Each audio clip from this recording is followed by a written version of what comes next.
Всем привет! Это Карина. Добро пожаловать на jazziam подкаст.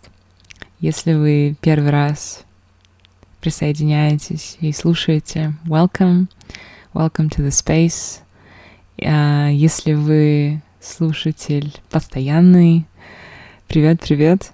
Рада приветствовать. Спасибо, что вы со мной. Мне очень приятно. Сегодня я с большим удовольствием представляю этот особенный для меня эпизод. Это разговор с моим близким другом Натаном Флемингом, человеком, который основал KELT, Kazakhstan English Language Theater, казахстанский англоязычный театр. Сначала в Алмате, в университете КИМЭП, а позднее в Атырау. И он же меня в KELT и пригласил.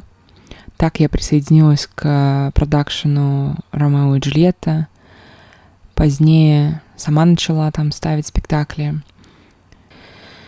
и вести KELT Games, игры по актерскому мастерству.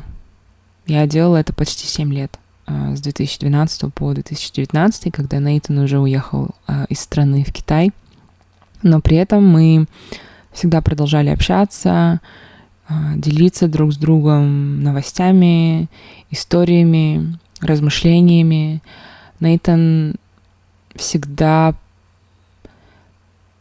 вдохновлял меня писать или вдохновлял меня писать больше прозы, больше размышлений, эссе. Нейтан стал для меня человеком, который впервые назвал меня писательницей. И это особенный эпизод, потому что это первый эпизод jazziam подкаста на английском языке.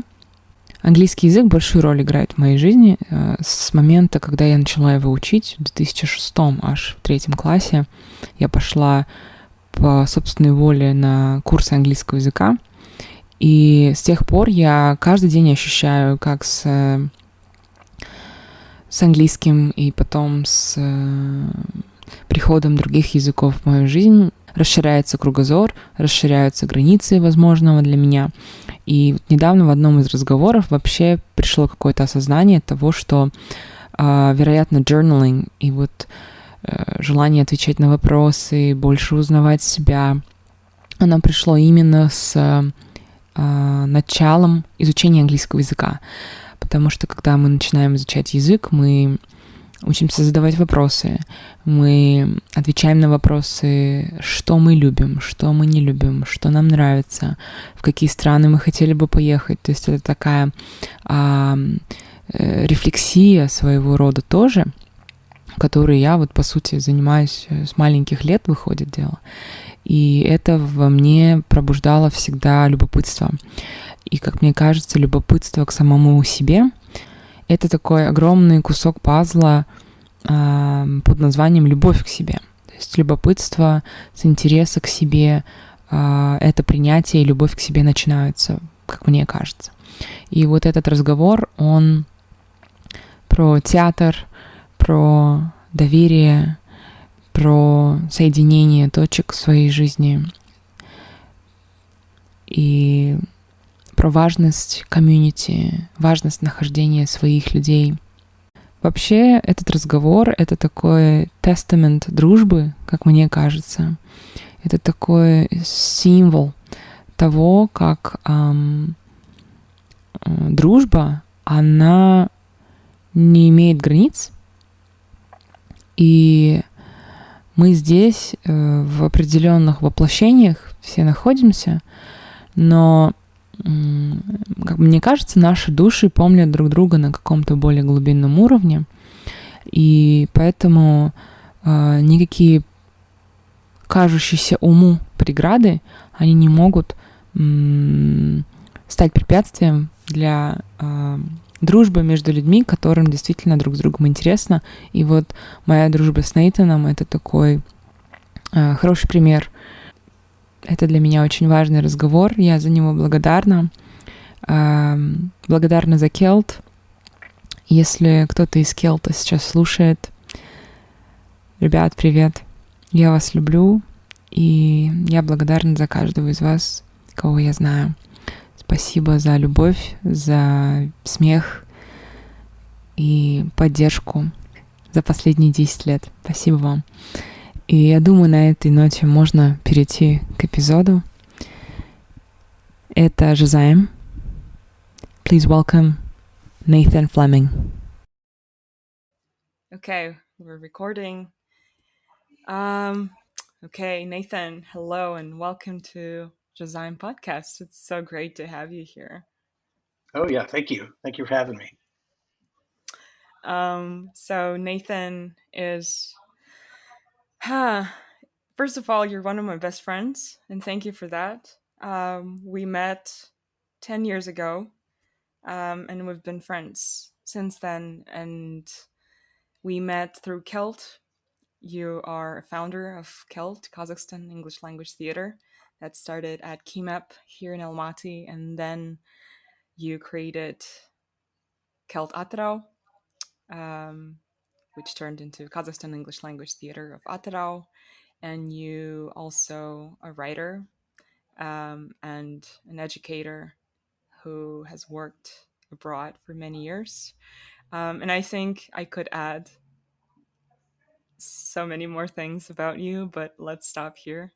Again, yeah, thank you for being here. Oh yeah, it's my pleasure. Yeah, so I just wanted to share a story that I said I'm not going to tell you before we press record. So you remember Anwar? He was in KELT for a while, but I think that was after you left. But Anwar and I, we were together in the Alice in Wonderland panto back in 2011. So for the first time in 10 years, he posted a picture of him and me as a March Hare on his Instagram today. Oh, gosh. It was so random. And I was like, wow. And that was on the day when I was supposed to record an episode with you. And that was the day we met. Right. That's crazy. So I know, right? I was like, okay, so we're in the flow. This is meant to be for sure. Well, so okay, do you remember that day? Yeah. Let me add my little story to this too. So I was planning on doing Romeo and Juliet with the Kazakhstan English Language Theater, and we rewrote it so that it was in more modern language, so that it would be accessible to everybody. And I was like, okay, I've got to find the perfect person to play Romeo and the perfect person to play Juliet. And we've been doing KELT games for a while, which is when everybody comes together and we play theater games. And so I knew a lot of people, and I knew a lot of people who could potentially do the role. But I wanted also this to be a somewhat of a musical. I wanted there to be singing involved. And so I was like, okay, I don't know how we'll find the person, but I don't know how. And so there was a quote unquote rival theater company in town doing this pantomime of Alice in Wonderland. And a few of the people involved in that had been involved in KELT. We had done A Midsummer Night's Dream the previous year. And so I was like, okay, I want to go see what these guys are doing with their Alice in Wonderland. And so the performance is going on, and it's fine. You know, it's fun. It's what it was. And then this girl gets up and sings, and I'm like, oh my gosh, I think. Wait, there's no. She probably doesn't speak English very well, or I don't know. There's probably something going on here. So afterwards, I went up to tell you hello and introduce myself, and I was like, immediately I knew. I'm like, this is my Juliet. I mean, if she'll do it, this is the perfect person to play it. And then that's when we started getting to know each other, and you ended up doing an awesome job, and it was a lot of fun. But yeah, it's funny how things happen like that. If I hadn't gone to this play, then I never would have met you, and you never would have been my Juliet, and it just wouldn't have happened. So yeah, that was, and so now 10 years later, he randomly posted this picture of you, and I want to see that. I want to see that picture, by the way. I didn't repost it, but Well, I come probably on, should come have. on. It's so weird. Well, I didn't repost it because I wasn't much on Instagram today. I just saw it and I was like, wow. And it was a really good confirmation for me that, I always say that I'm not choosing the guests. Jazziam podcast is. So the podcast is choosing the guest itself. Right. And I saw the picture today and I was like, wow, this is some really cool divine confirmation here. And I saw and another thing that I had in my mind was like, how on earth could you see Juliet in that March Hare?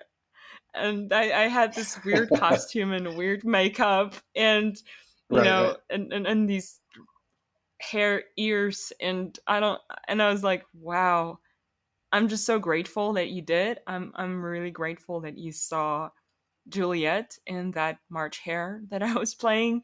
And it's so funny how, and also I was auditioning for Alice, obviously, everybody was, but I didn't get the Right. role. And I could have easily said no to that March Hare role. But I thought, why not? I just wanted, basically, I wanted to practice my English, and I wanted to see. And acting was actually my dream back then. Like I really wanted to try acting on stage, and so that was a combination of both. And I really enjoyed going to rehearsals. I spoke English. I began to speak English more often, and we spoke only English at rehearsals, and we had to discuss things with Bob Hill was a director of the panto, and I think that it was a preparation for KELT because when KELT rehearsals began in March 2012, when we started working on Romeo and Juliet, I don't think I could speak fluently, but I could definitely speak better than I had prior to the rehearsals of Alice in Wonderland. So Right. and after that, I just started seeing all of my life experiences as a preparation for the next step and the next step. So it's like everything makes sense, or even if it doesn't in the present moment, it will when we look back. Right. Yeah. And even just the idea that we've been able to maintain a friendship as a result of that time, which was so long ago, and Yeah. and that's been a really cool thing too. So yeah, you never know. You never know when you're doing something, not even just creative, but when you're setting out to do something new, where it's going to lead you. Like it'll take you to places. Sometimes it takes you exactly where you thought it would, but quite often it will take you Yeah. to like I never imagined that would happen. Yeah. But yeah, so, And also, somebody invited me to KELT in, I think when you were having auditions for Midsummer Night's Dream, someone invited me to go audition, but I was too scared. And then mm, I think somebody invited me to KELT Games as well. So before that, before Alice in Wonderland, and I was too shy, and I wasn't confident in how I would, fit in. And I think I was 14, and yeah, so I wasn't ready to be part of that community back then. But then when I joined KELT, um, yeah, I felt like I belonged. I felt like home. I felt seen. And I felt like it was a really safe space to make mistakes, to evolve, not only in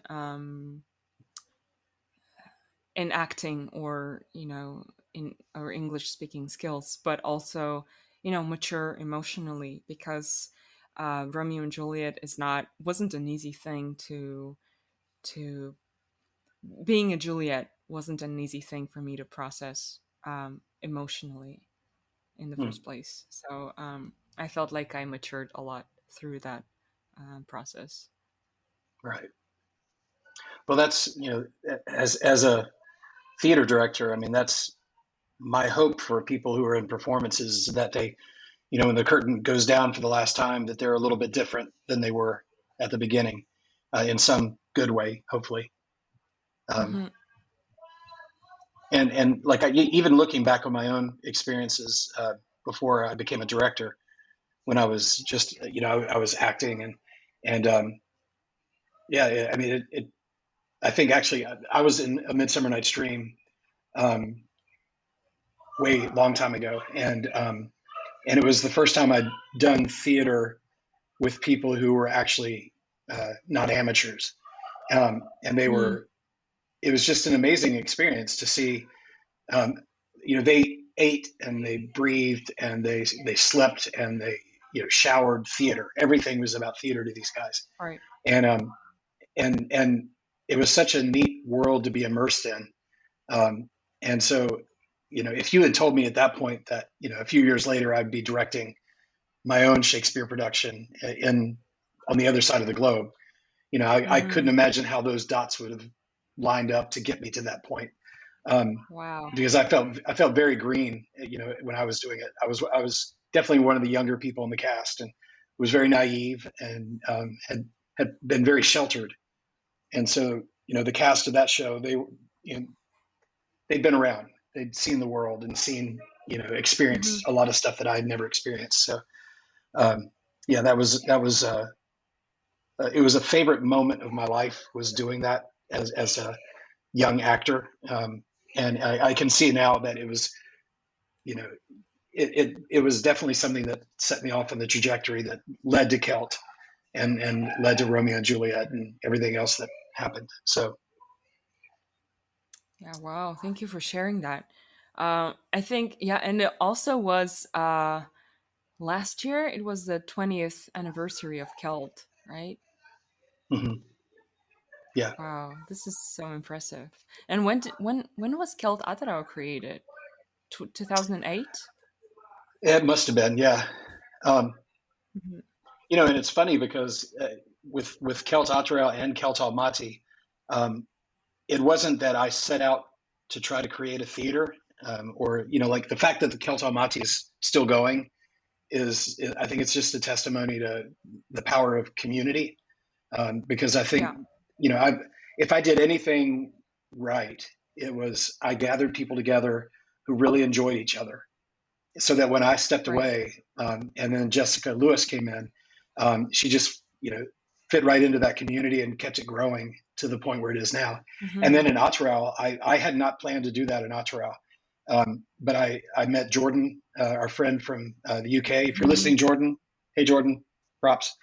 But Jordan and a couple of other people, think I don't even remember where the ball got rolling on that. I think actually I do. It was I was teaching at the QSI school in Ataro, and there was an Australian family there, and the mom and I were talking, and she had a theater background, and so she really encouraged me to do my part, and she did her part, and then Jordan came in and did his part, and got the KELT games going. So that was, again, I don't know that I would have started it without that. So.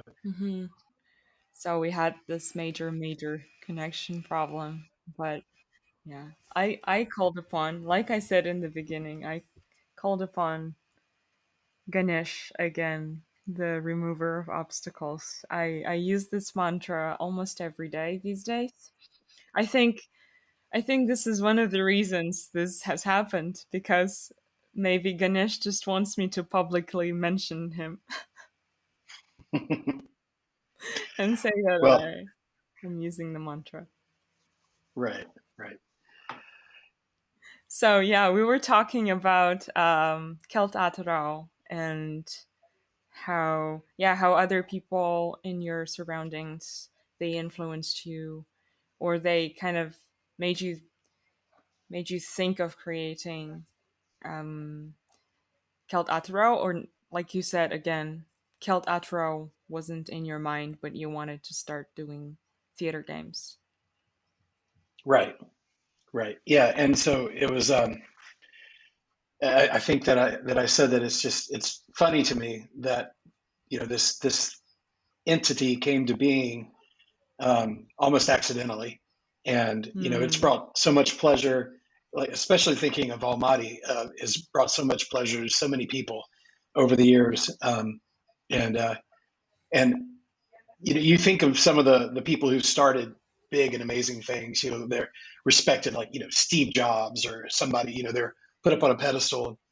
And, obviously KELT is a much more localized thing, but it's like, I wonder how many of those people actually didn't know what they were doing, actually were just sort of falling backwards and happened to fall into something wonderful. Because when I was starting KELT, I didn't know what I was doing. I don't think that I'd ever directed a play myself. I'd been in several plays, but I hadn't directed a play. But for some reason, I had it in my mind that I could do it. And again, I think a lot of it was because it happened gradually, and I had so many wonderful people who at the very beginning were there. I'm thinking of Galina, who was not at the very beginning, but she was very, very close to the very beginning. And she, people like that, and people who were some of them were just there for a short time and then they vanished. Others stuck around, but it was, when you've got people around you who seem to think that you can do it, or who don't actively campaign against you doing it, and who are along for the ride, it's amazing the things that can start. I love what you're saying, and it's funny how Galina is mentioned in the second episode in a row. And yeah, because she played such a big role in KELT Almaty here, obviously, and in my life after we met at one of the Romeo and Juliet performances. But I love what you're saying about the community, and I think this is what I'm doing now, building community around journaling and free writing practices, because I want people to feel like they're not alone. And I think being in a community of like-minded, and I always say like-hearted people, can serve as a reminder for us to keep going in the direction that we chose for ourselves. And sometimes it can be hard to do something on our own. That's why we definitely need communities as an external reminder, and also being around people who understand you. It can help you better understand what your own values are, what you stand for, and what you're being called to do. And I think, again, and I love what you said, I didn't know what I was doing. And I think that's one of the key phrases about in surrendering. We don't know why we're doing something, but we're so called to do it that we can't not do it. And we don't know what's going to come out of it. We can't really see long term, but and this brings us to the present moment so much, because we don't know what's coming out of it, and we trust that we just need to see the next right step ahead, and one step ahead. That's all we need. Yeah. That I remember years ago when I was in graduate school, and the undergraduate theater program was holding auditions for a production of Into the Woods, the great Stephen Sondheim musical. And I was in graduate school and I wasn't doing theater, but I saw that they were doing auditions. And so I was like, I want to do theater, even though I'm not doing it for my studies. So I went and auditioned, and I was the old man in the production at the time, and I think I was maybe 28.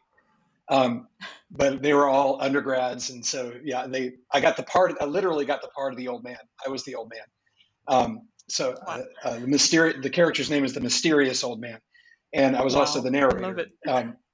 And the great thing about the play Into the Woods is it has a few central characters, but it's really an ensemble piece. And so it's not that It's got, Alexander Hamilton, the star of that is obviously Hamilton.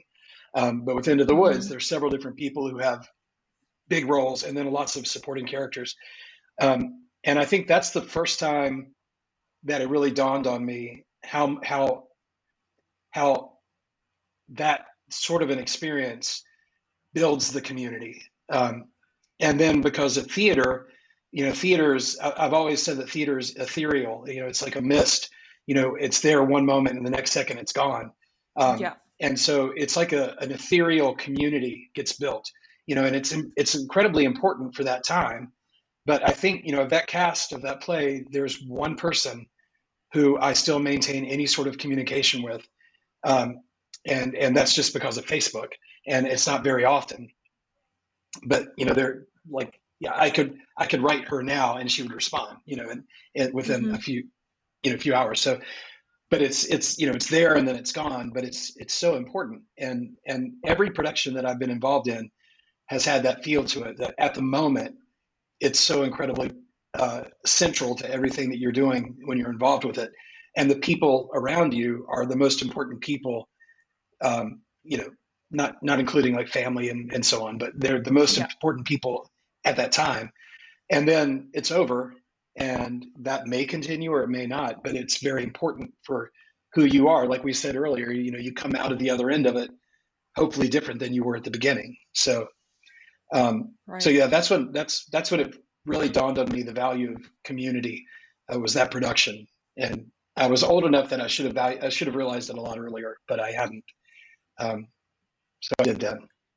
Yeah, I think that's amazing. And I think KELT was definitely the first community that I was part of and felt like I belonged, with all parts of who I am, if that makes sense. I felt like sometimes in order to fit in, well, when I was a teenager, again, I think it's pretty normal to go through that phase. I was in it a bit too long, I think. But when I came to KELT, I felt like I belonged, and I felt like people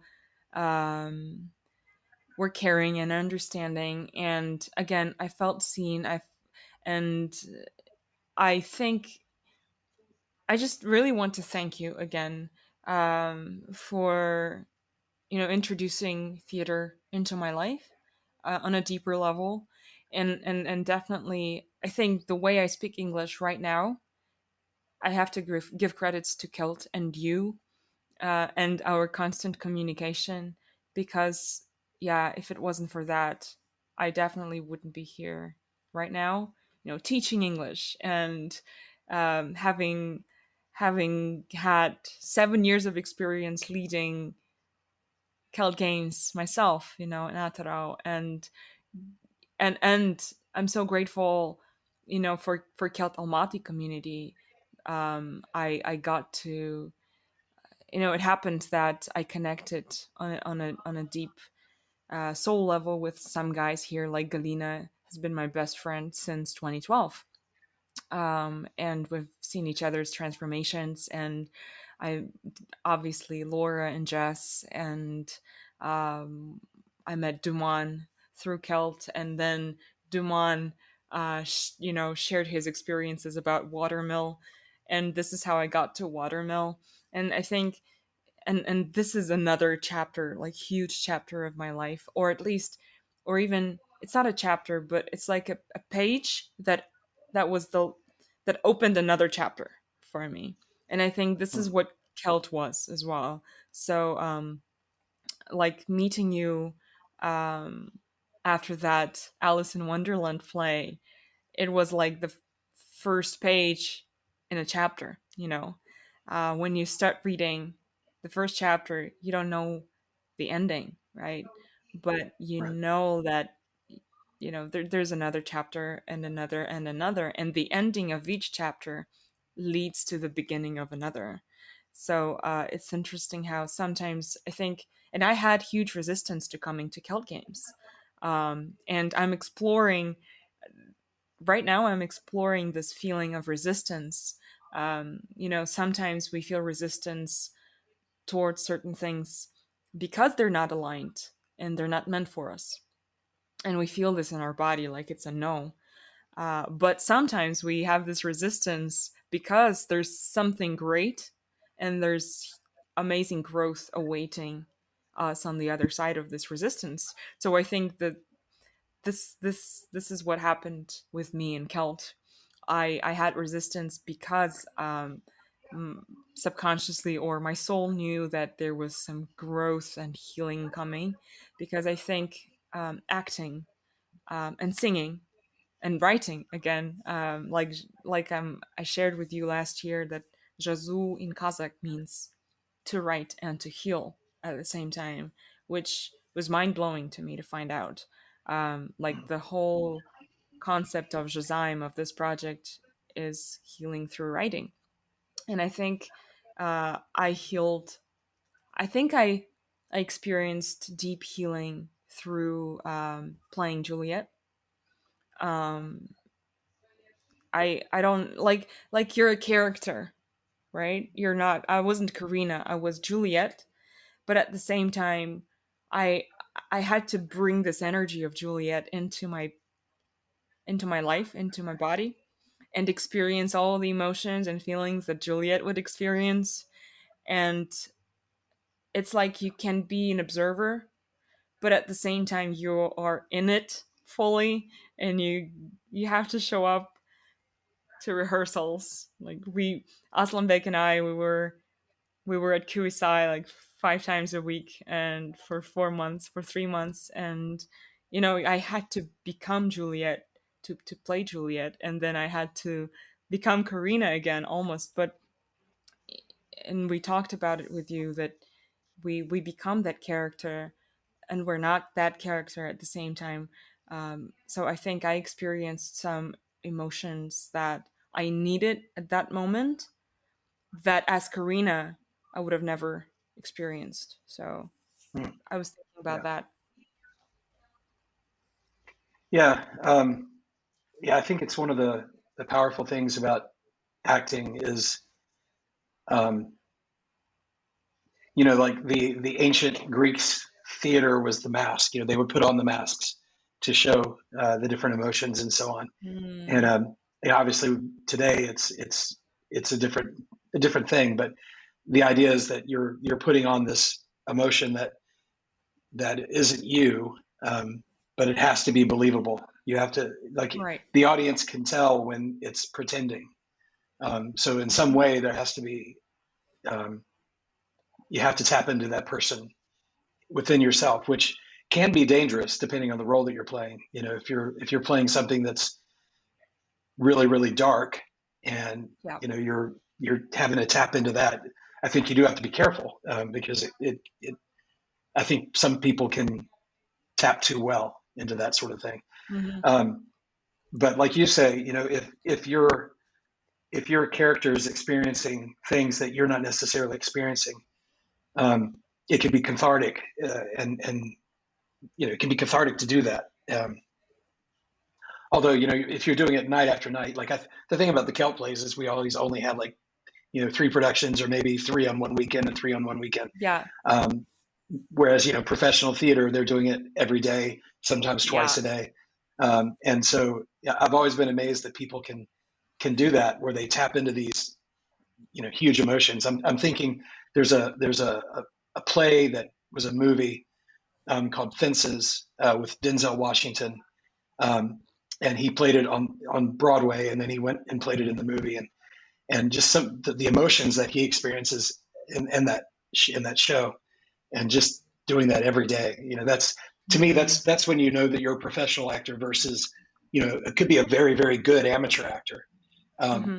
but the professional actor knows how to do that, and Yeah. have the audience feel like they're seeing it for the first time. Um, Right. but that's a level of theater that I haven't achieved, either as an actor or a director. So, but it's cool to But know that it's out there. mhm. Yeah, it exists as a possibility for expansion, definitely. And Right. I think I what KELT helped me with, for sure, was you know breaking out of my shell. I was really shy, and I kind of felt restricted in my own body, and in how I moved, in how I looked. I was very self-conscious. Um, Not that I'm not right now. I think I'm still very self-conscious about this, but before, like back then, um, that was that was a whole another level. But what KELT helped me with was not being afraid to look silly, or being myself and not care what other, or how other people would perceive me, and also showing up even if I I didn't learn the lines, for example, or, improvising. And then I remember you kept saying acting is reacting, and I still remember that. And this was about being able to improvise, not just learn your lines and learn how to act out those lines on stage, but also feeling your partner and being so in tune and in sync with your partner that if one of you forgets your line, you'll be able to improvise without um, you know leaving the character behind, without becoming the real self again. And I Right. think what I've learned, this is what I've learned in acting, and this is what I took into my life. Um, but not, I don't think reacting is good, is a good word, but responding. I feel like it's better because reaction is more like it's more like an impulse, but response is a choice.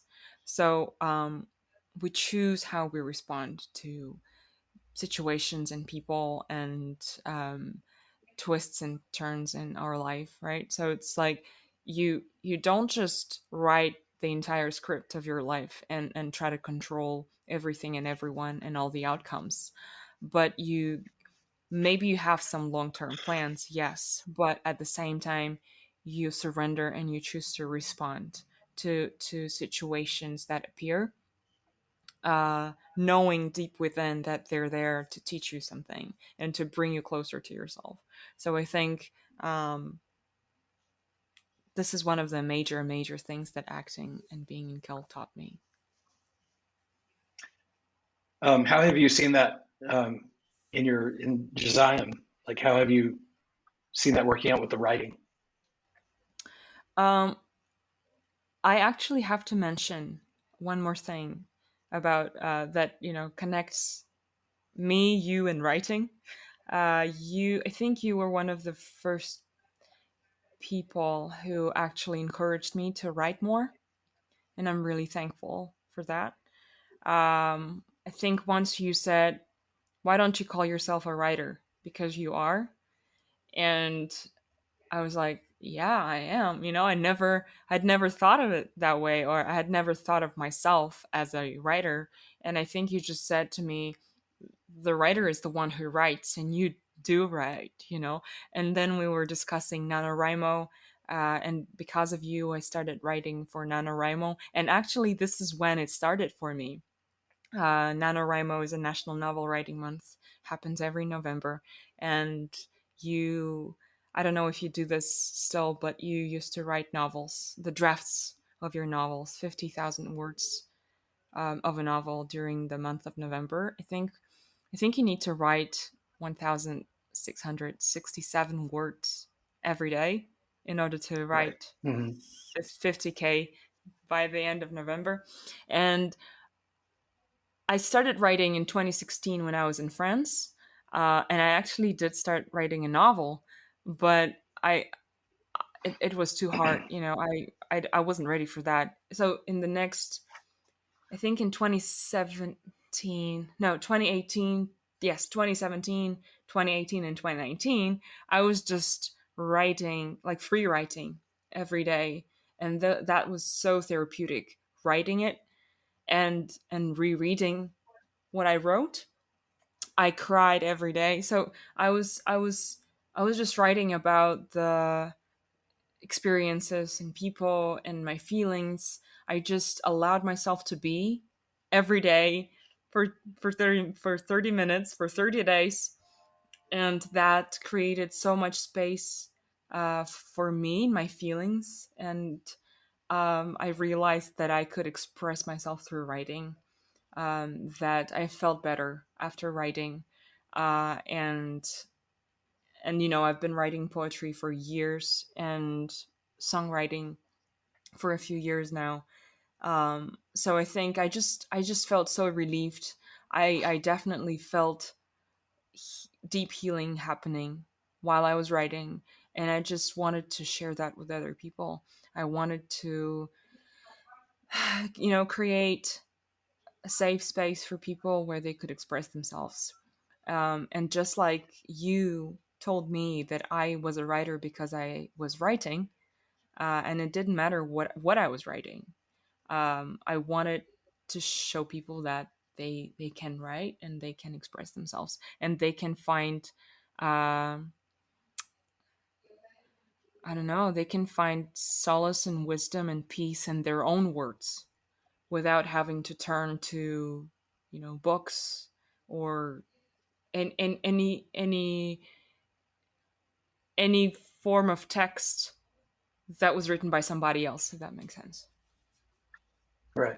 Well, when we first started KELT, one of the things that I sensed from people was that, at least in Kazakhstan at that time, that you only were involved in theater if you were professionally involved in theater. Right. There may have been something going on that I didn't know about, but it seemed like, if you didn't play on the stage at the big performance hall downtown, then what do you don't even think about the idea that I'm going to be an actor. And so then the thing about KELT is it's a community theater, and that means that anybody's welcome to audition, and you don't even have to have experience. You can just come in and learn it as you go. And the same with writing. And I think that's what a lot of people have as a barrier, is they have this idea, kind of like we said earlier about Denzel Washington. The writers are the people who are selling millions of copies of books. Authors. And who am I? And so the truth of the matter is that I've had people on the stage of KELT who were not very good actors, but it didn't matter because it was, again, this community. Writing, obviously, and this is what's cool about what you're doing, is that writing is typically a very isolating thing, but you're making it into a community, which is, that's a really interesting idea, that writing in community. And there, I've been a part of writing groups, and that's one of the ways that people, I think, succeed in writing, is because they've got people around them. But even like the writing groups I've been a part of, it's been more about the craft of writing and not necessarily how is this impacting you personally. It's okay, did you write a good story, or did you write it well, or are the mechanics there that makes this something that somebody would want to read. But there's so much value in doing what you're talking about doing, and just writing as a way of expressing yourself, and writing as a way of sort of figuring your way through your life, which is, it's just incredibly valuable. Yeah, thank you so much. And thank you. I felt so seen last year when I was just starting out. And you asked me to do a session with your students when you were back in China. So it was so cool. Yeah, that was great. Yeah, that was to me, it's so funny because that class was, it's the only time in my entire history of teaching where I've had only boys in the class. I had very first day of school, there was one poor girl in the class, and she wasn't there in the class the second day. So it was so unusual to have this all male group, but they were great kids, and they really enjoyed that session. It was something so unique for them. I would love to have had you, like if I was in the city where you are, I would have you do that regularly, like so that it becomes something that they get used to. and becomes a part of who they are. I think the one session was great, but it was just so funny. Like I almost felt like they didn't know what to do. There was a woman in the room, even though you were on the screen. You know, it was like they were like, "Uh-oh, Yeah. we have to act differently now." Yeah, But it yeah, was that was cute. very cool. Yeah, I enjoyed it a lot, and like I said, it was just the beginning, and I wasn't really clear on what I was doing, but I was acting intuitively, and I just, again, I think this is what you were talking about in the beginning. I think when we were just starting out, it's important to have support system. You know, the people around you who believe in you, who will cheer you up, who will remind you not to quit. And I think you've been one of these people for me for the past 10 years. And what you were saying about authors, I think, yeah, there's a difference. Like, you know, having this image of a writer, an author in our head, um,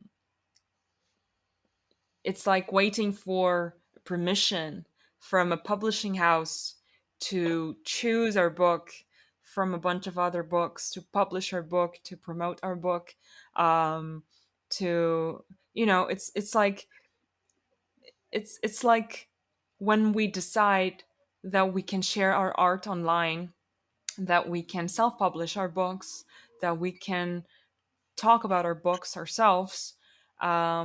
It's like, you know, getting that power back um, into our own hands. And what you've done with your books, you self-published the books that you wrote, and I think that opened up a portal for me to realize that, wow, I can self-publish my books as well.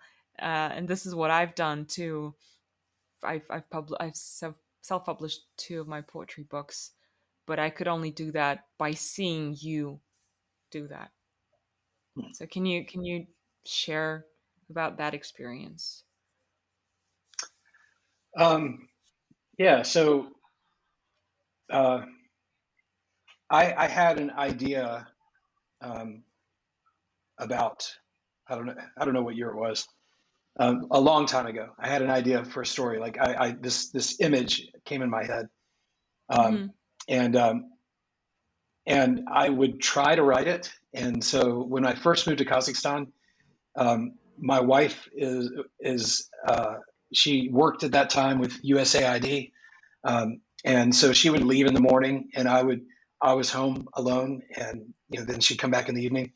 And to be honest with you, I was really scared because I was in Kazakhstan and I didn't know anything about it, and Mm.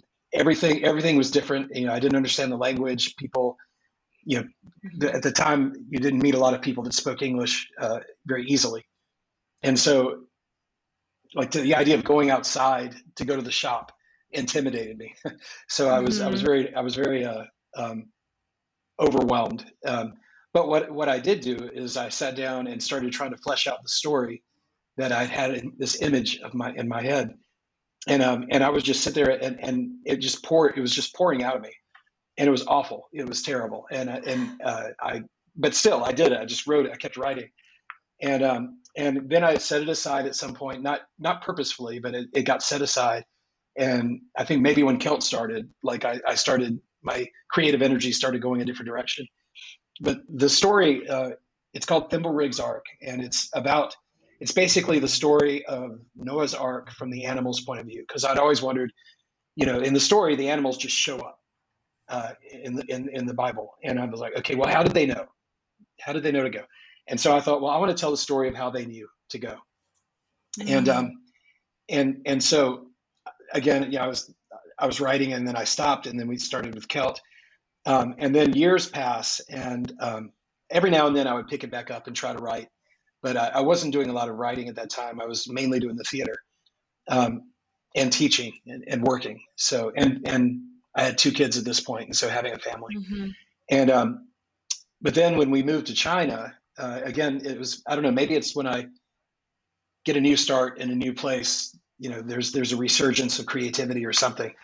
And I started working on it again. And then we found out we were pregnant. And I was like, okay, I want to finish this before the baby is born, or I want this to be done.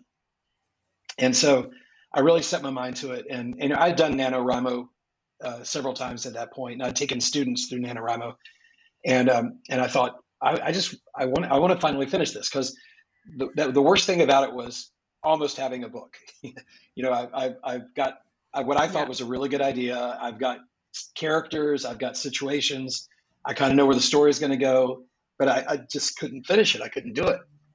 And so, okay, when our baby's born, I want this book to be done. And so I somehow was able to pull it off. And our baby was named Noah, not because of the book, but maybe Noah was just on my mind a lot. And so at that point I was like, okay, I want people to read this. I want it out there. And I started contacting agents to try to find somebody who could help me get it published. And I'd read all these stories about, so-and-so, this famous author was rejected 25 times, and they kept going, and they finally got a publisher. And so as the rejections started coming in, it was like every time I'd see that I had an email from the person, I'd be like, okay, is this it? And it was always, thank you for your, thank you, but no thank you. And I was like, I don't know, I can't make it to 25. It was just destroying me. I was like, this is too much of a bummer, because I know it's not a perfect book, but I feel like it's something here. And so then I was like, okay, Amazon has opened up a way to publish. You're never going to get rich. Well, there are people who have been very successful on Amazon publishing their own books, but it's definitely the exception, not the rule. I'm like, but at least I'll get it out there, and I just want people to read it. And so, and then the funny thing is, I released it on Amazon, and Amazon gives you the ability to do some special promotions. And so I was doing a promotion. I was doing like a 3-day giveaway. You could get it for free. And I was also blogging at the time, and I wrote this blog about something, and it went viral. And I was like, how did that just happen? And it got the blog post got read over 100,000 times. And meanwhile, I've got this book giveaway going on. So suddenly my book starts getting downloaded. And so a couple of thousand people ended up downloading the book. And I'm like, at this point, I'm like, is this it? Is this the start? And it wasn't the start. It was just what it was. And so it did get read, and I was very happy with what it was. And I'm, I've got a second book that I've been sitting on for a while, a sequel to the first one. And I've written it, but I just haven't had the nerve to go in and try to revise it. And I've been trying to write other stories. And so, as you and I have talked before, my creativity level has gone up and down, pretty starkly.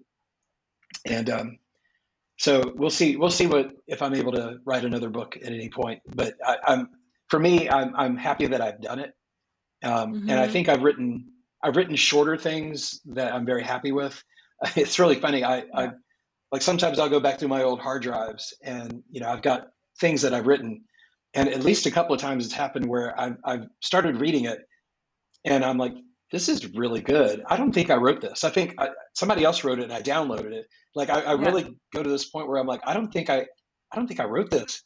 But I did, and it's such a cool thing when that happens. It's like, wow, okay, so there is, I do have the ability to write within me. I just need to find the right things to write about, and it comes out.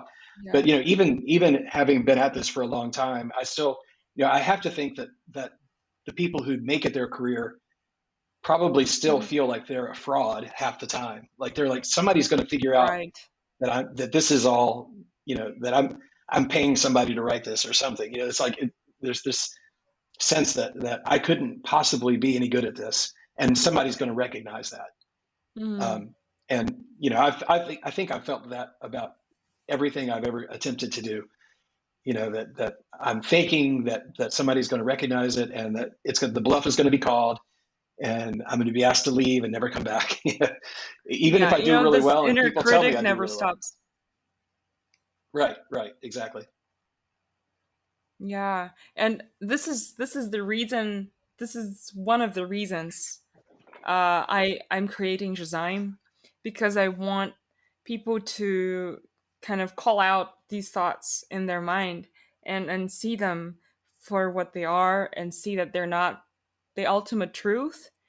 And even if we feel like a fraud in the beginning, or even in the middle of our careers, or in, in anything that we do, it's just a thought, and we can separate ourselves through it from it through writing it out, through questioning it, doubting the thought. And my intention for jazziam is, to provide safe space for people where they can question their negative beliefs, and the space where they can establish a more compassionate dialogue with themselves, Hmm. so that they don't talk to themselves like they wouldn't talk to anybody else in the world, but so that we can start talking to ourselves like we would talk to our best friend. Like, um, I would never let you down. I would tell you the truth. I would give you honest feedback, just like you have done with my work. But it's not the same as, talking to a friend like you don't respect her or him. And what you said in the beginning also resonates with me. For me, it was about allowing myself to create quote unquote bad art, um, in order to get to the point where I'm satisfied with what I'm creating.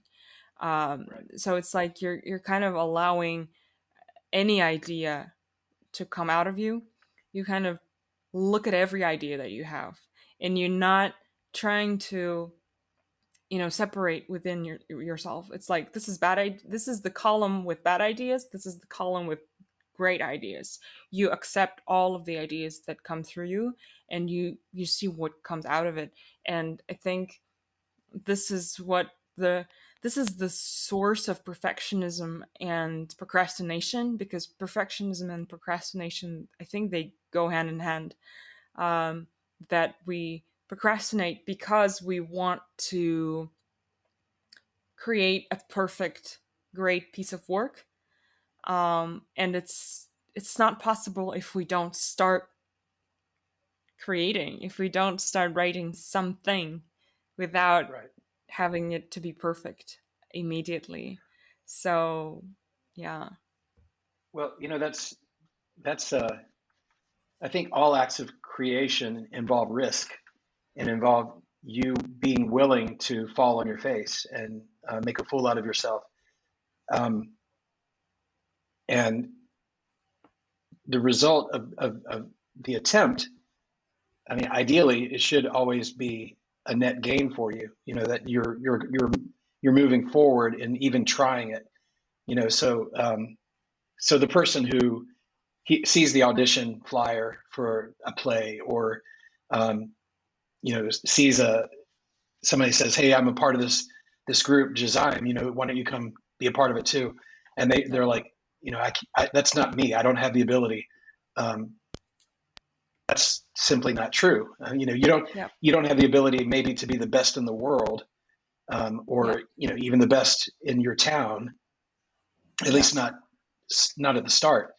But you can always get better. I think of in college, my freshman year, there was this guy who sat beside me in the college choir, and he was awful. Like his singing was just like I never wanted to sit by him because he was always off pitch, or Mm-hmm. something. There was just this. He was terrible, and he started taking voice lessons. And by the time he was a senior, he played the lead role in the school's musical, and went on Wow. to teach voice. And it's because he could have said, "I'm awful, I'm terrible, I'm just Right. here, for whatever reason." But he kept with it and he worked, and he actually got to the point where he was potentially professional level. Um, the drive was there, and the teacher he had somebody with him who knew how to help him to get there. It's not just that he said, I'm going to be the best singer and just kept singing and singing and singing. Somebody would say, you need to stand like this, or you need to breathe this way. And because he listened to them, he was able to become a really amazing singer. So there's a lot of humility involved in saying, I'm not good at this now, but I think I could be. And this person I'm with knows what they're talking about, and they can help me to get there. It comes back to being able to take a risk and being willing to fail. Right. And seeing quote unquote failure as an opportunity to learn. And for me, I see failures as an opportunity to learn 10x faster. It's like, if you don't make mistakes, you learn at a steady speed, and then you make mistakes and you kind of understand things faster. I think, well, maybe it works for me. And what you were saying, I just remember this one phrase you used to always say to us at the rehearsals. You were like, it's good, but could be better. I remember that. And I don't know, it just, sometimes I can still hear it, whenever I do something, and I can still hear it in your voice in my head, like, it's good. Pause. Could be better. Yeah, and it's like a compass. It's like I feel like there's this internal guidance that we have, whether it's I don't know, it's very subtle. There's this fine line between feeling like it's not enough when it's good and is meant to be shared, and when we don't do something wholeheartedly. That makes sense. Like, we didn't give our best, and we feel like there's something that could be done better, versus we've done our best and there's so much more that could be done, but this is good as it is right now. And I think you releasing your book and sharing it with the world, and me sharing my album and books with the world, it's just an act of expansion for ourselves, and being vulnerable and generous with our art and sharing it with an open heart and without any expectations. So I think it's a very humbling process too, being Right. being so vulnerable to share what you create, and without any expectations. Yeah. So one of the things about releasing a book on Amazon, and I know you've experienced this with your music, or maybe you have, is that people are able to comment, that they write reviews. And, and like, if my, like, you look at the reviews for my book on Amazon, and, they're mostly positive. But there's one or two who, 1 star, and then, whatever. And one of them I remember said something like, it was 1 star, and the comment was something like, this just wasn't for me. And, that's a valid thing for a person to say. It's just not my kind of book. And that's, we all have opinions. We all have things we like and dislike. Totally. For this person, this just wasn't their thing. But, it's funny. That's the one comment that I really remember. I'm like, why wasn't this for them? Right. This should be for everybody. But yeah, you've got to be willing to let people express themselves, and totally. And not everybody's going to like everything, and you have to be okay with that. Right. I'm sure there are people out there that didn't like anything I ever did with KELT, and they were pleasant, they were polite, they were nice, but they were like, ugh, I'm sure. So, the internet just gives people the ability to communicate that. And then you have to realize that doesn't mean you're a failure as a person. It just means that that everybody's different. And so, but it's funny how that's the thing that you really focus on, rather than, you get 30 comments and 29 of them are positive. Yeah. It's the one negative that you can't get away from. Yeah, it's funny. I think it's an evolutionary thing. We survived because we focused on the things that were dangerous to us. So from the evolutionary point of view, this was very helpful. But right Right. now, I think it's time to focus more on on the positive things, on the things that we are grateful for. And yeah, but it's funny how it works, because I've also talked about this with a friend. I can't see any comments on about my album, but I can see the ratings and reviews of the podcast, and there's one star rating. No review though, but there's one star rating, and my first thought was like, but why? I'm pouring so much love into the podcast. Why didn't they like it? Maybe they just didn't listen until the end and stuff like that. So it started, just so many thoughts came into my mind. But then I was like, maybe it's just not for them. Just like you said, the book wasn't for the person. So maybe this wasn't speaking to them just yet. Just like we can't listen to every podcast in the world, we can't listen to every song in the world, or we choose what we spend our time on, we choose what we spend our energy on, and we're just not for everybody. But our people will find us, and the people who will appreciate what we do will definitely you know tell that they will share it, and we will know it. And our what we need to do is to really appreciate that, and to focus on all the positive comments and reviews that nourish our soul. And yeah, just try to focus more on that. So as I'm saying this to Right. you, I'm saying this to myself.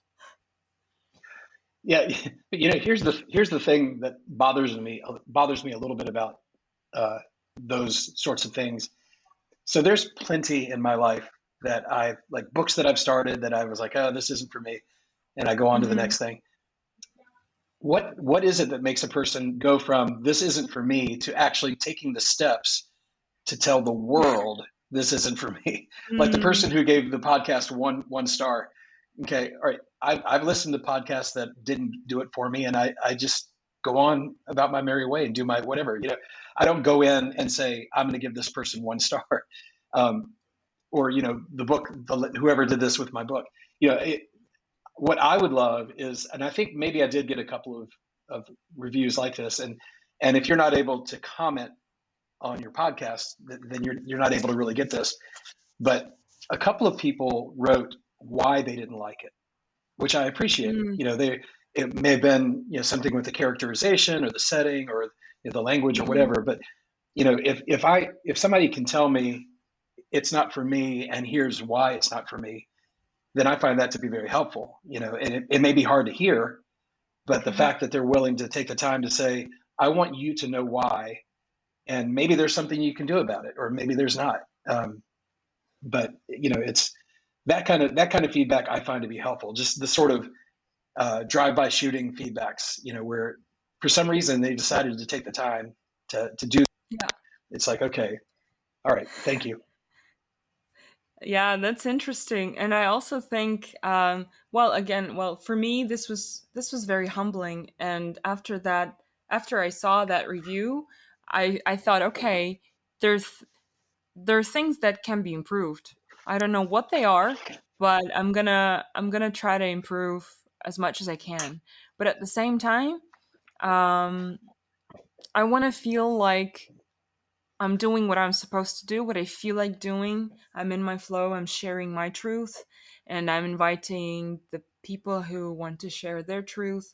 And, um, at the same time, I want to keep in mind that this is this is another person's pain, and they're projecting their own pain onto, well, it happened to be my podcast in this case, right? Or your book.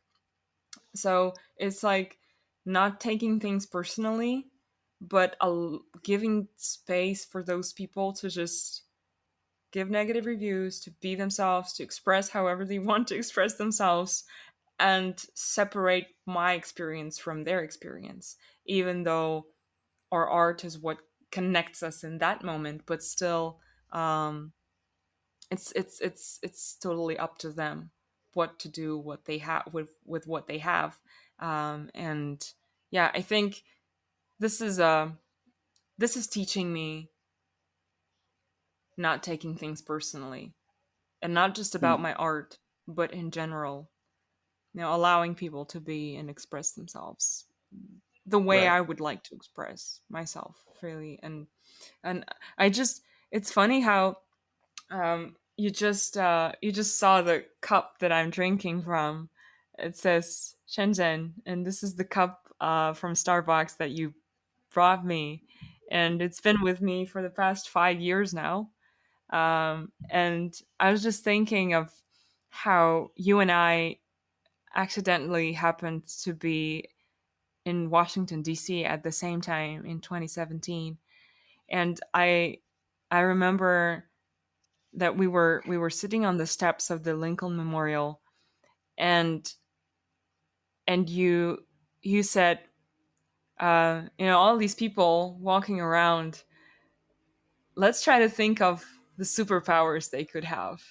So I remember that. So my imagination um, wasn't at its best on that day because I was still jet lagged and tired. But I remember you were imagining all sorts of superpowers that people could have, and in that moment, it the it all felt possible. Like it felt so real. Like all these people just walking around us, they actually did have all the superpowers that you uh, assigned to them, and for a moment it was magical. And I think this is exactly what we can do, like what we expect from people and from ourselves, it can actually like manifest in our own experiences. So I just thought of that. It's so funny.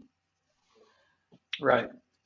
Yeah. Well, I think that's almost a superpower itself, is to look at people and see them for what they can be rather than Mm, for what they seem to be.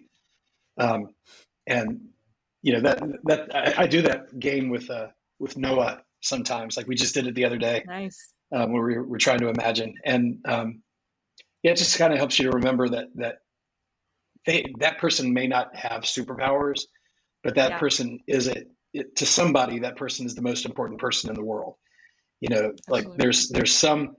there's some boy who's madly in love with her and she doesn't even know it, or there's some parent who's thinking about them at that.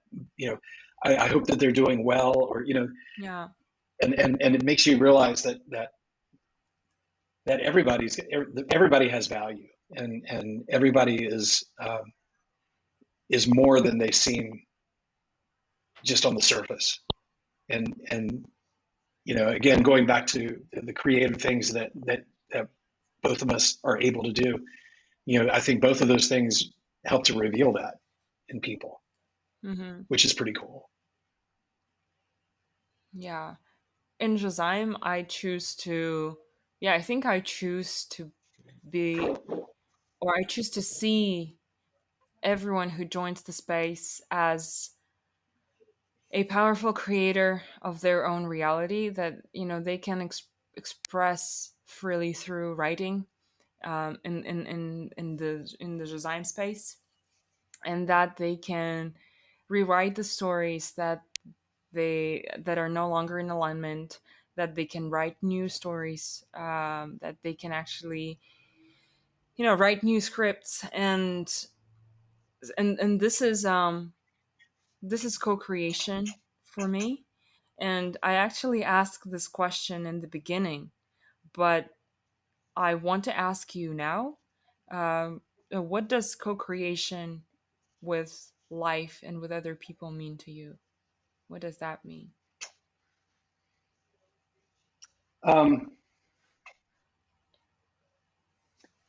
Well, I mean, it can mean so many different things, I think.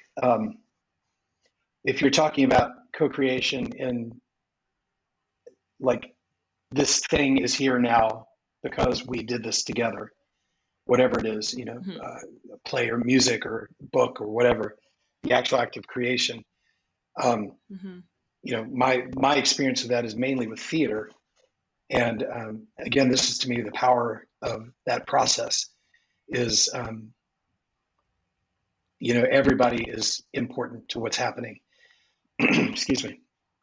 And, on a different level, it's every day is an act of co-creation when you're with others. You're whether you're talking about a family or you're talking about coworkers or friends, you're all working together to create what's happening and what's next. I think the pandemic it's so interesting that the thing that I think a lot of people struggled with during the pandemic was that they were not able to be with each other.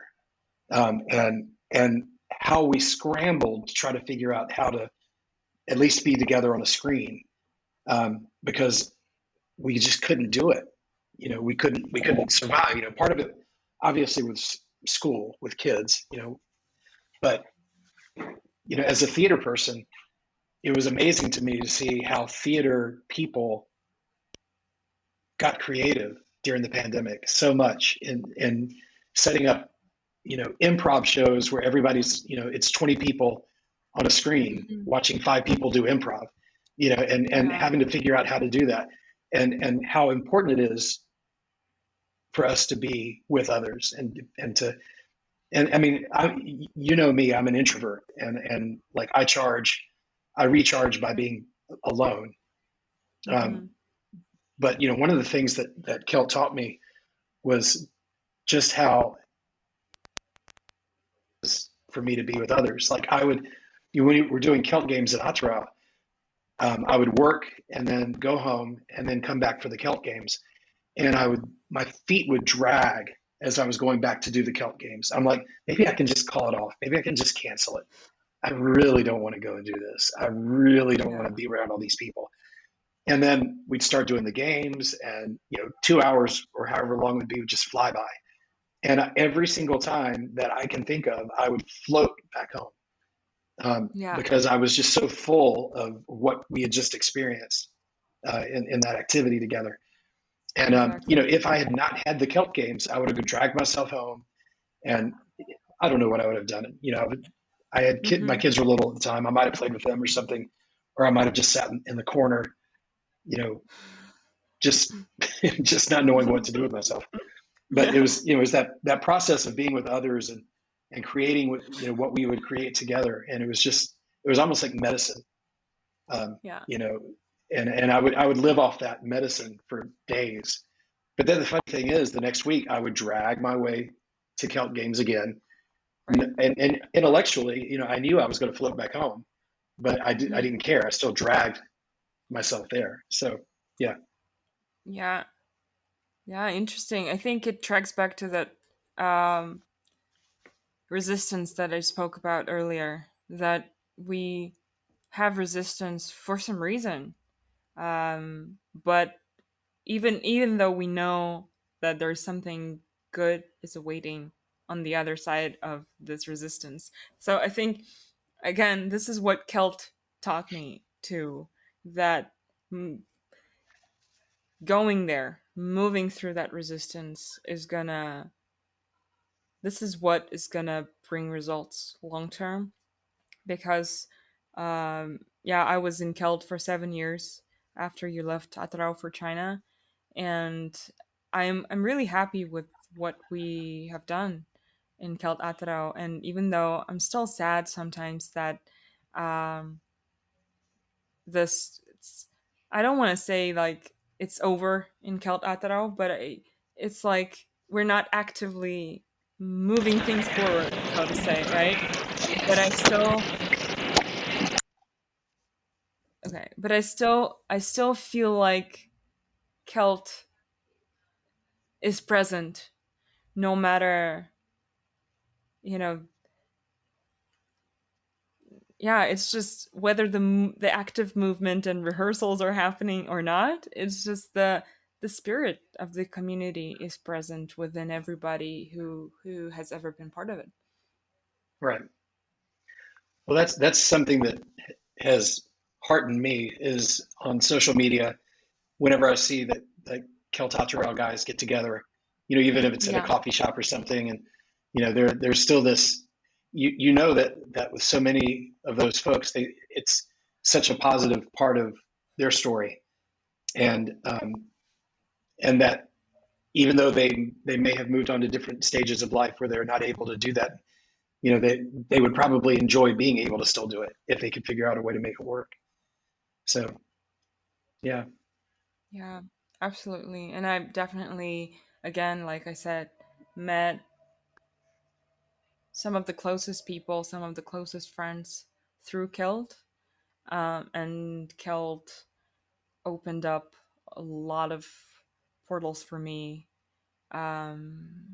including Watermill. And I think if I hadn't moved through that resistance in the first place, I wouldn't have been able to participate in the summer program at the Watermill Center. So it's like we're constantly communicating. We're in the present moment, but we're communicating with our future selves and our past selves, giving advice to our past selves from the present moment, and trying to hear where our future selves are calling us. And yeah, it's interesting how you spent how many like 12 years in Kazakhstan, and then more than about 9 years in China, right? So it's like being called to certain lands as well. Yeah, 14 years in Kazakhstan and 9 in China. Yeah. Yeah, I think this could be my last question. I'm just really curious how it feels to live overseas, how it and to be so far from home for many years, even though you were back in the States for a year last year. Yeah, I actually just wrote about this to a friend on Facebook today that uh, my year back in the States, I felt like I was sleeping, and then I've just moved to Montenegro, where I'm going to be teaching at a new school here, and I told my friend that we came here at the end of June, and I feel like when we got here I woke up, and I honestly, I love America, and there's so much good stuff going on there. Excuse me. But I can't imagine. Actually, I don't. I don't know that I will retire in America. Like when I get to the end of my teaching career, I really thrive being in a place where I don't know what's going on. I love having to try to untangle the mystery of why people do the things that they do. What happened 100 years ago that people are still responding to today. And one of the best things that I ever heard about being an expat was that you don't say, I don't understand. No, you don't say that doesn't make sense. You say, I don't understand. Because the temptation is when you're you're a person not from a place and you're in a new place and things don't make sense to you, the inclination is to put that on the people there. I don't understand. No, I'm sorry. I keep doing it backwards. That doesn't make sense. Yeah, that doesn't make sense. Why do you drive that way? That doesn't make sense. Why do you treat children that way? That doesn't make sense. Why do you talk with that volume of that tone of voice? That doesn't make sense. When the truth of the matter is, it makes perfect sense to the people who are in that culture. So I've I messed up saying it, but I've learned to say, I don't understand, which that puts it on me. It's on me to figure it out, and to adjust myself, not figure that everybody's got to adjust themselves for me. And so, I'm back in the States. There's plenty going on in America that doesn't make sense. And I feel like when I'm there, I can say that doesn't make sense because it's my home culture. But when I'm other places, I want to learn. I want to understand. And Montenegro, the history here is so complicated, and so I could live here the rest of my life and never really understand. But I want to try, and so I think that's part of it for me. Is just I love that sense of not feeling like I have all the answers, and I want to find out. So yeah, I'm so, I said something to you earlier that I hadn't thought of before, and that is that when I move to a new place, it seems like the creativity starts bubbling up again. So I'm hopeful that that's true for this new place. That this will be that the difficulties that I have adjusting to life here will spark something creative inside me. Yeah, so amen to that. Wow, that's so cool, and it really shows your openness to it just feels like starting anew again, and jumping into the unknown, and trusting fully that you'll be okay. And I think this is really fascinating to me, how you do that every few years, just starting over and trusting the unknown. That's really fascinating. Thank you so much for this conversation. Last little thing to tack onto that. A few years ago, I like to do practical jokes on April the 1st on my social media. And so my practical joke a few years ago was that I'd been accepted to teach theater at the Pyongyang Technical Institute in North Korea. Oh my! We were going to be moving there and all that. And I remember that. Yeah, well, I was so surprised that people really thought I was doing that. Like everybody was like, "You're going to North Korea? Are you crazy?" To me, it was such a no. I'm not going to North Korea. But it was funny to me that apparently the life I've chosen, people don't think it's out of bounds that I would go to North Korea and teach theater. Which, you know what, maybe I would if circumstances changed a little bit. But right. And in fact, there's probably, if I was to be honest, there would be something really exciting to me about going into that crazy of a situation, compared to the rest of the world. But anyway, that just thought about that story. Thought I would share it. Yeah, I remember that, and I read all the comments that you received. I remember that. So yeah, it's interesting how you say, like, with your lifestyle, no one would be surprised if you did that. Right. Yeah. Yeah, thanks so much for the conversation. Really, even though we had this connection problem, I always set intention that it's gonna be all right, that I trust the process, whatever's happening. And I think it's always a great exercise to see our reactions towards something, like whether we tend to over apologize, or how we react, who we start blaming it for, whether we try to find excuses to reschedule or whatever it is.